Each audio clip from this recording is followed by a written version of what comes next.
In today's video, I'm going to teach you how to check Google Drive storage usage. Fix Today here, let's begin. First, go to the Google Drive website and make sure you're already logged into your account. Once your Google Drive dashboard loads, look at the left sidebar. And at the bottom of the sidebar, you'll see a quick summary of your current storage usage. This usually shows something like how much space you've used out of your total available storage. If you want to see more details, click on Storage in the same left sidebar. This will open a page that displays your files, sorted by size, from the largest files to the smallest. This view makes it easier to quickly identify which files are taking up the most space in your Google Drive. From here, you can review the list and decide whether there are any large files you no longer need. Removing large files is often the fastest way to free up storage space. For a more detailed breakdown of your storage across all Google services, click the Clean Up Space option.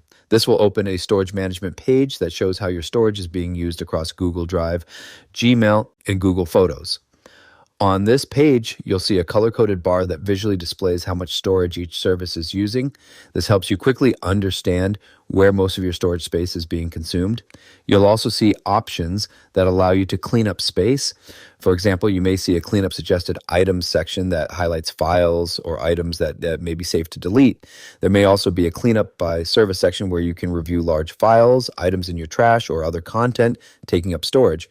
Using these tools can help you manage your storage more effectively and quickly find files that are using the most space. That's it for this tutorial. If you have any questions or suggestions, feel free to leave a comment down below. If you'd like to see more videos like this, the subscribe button is free and helps support the channel so I can keep making helpful tutorials for you. I'll see you in the next video.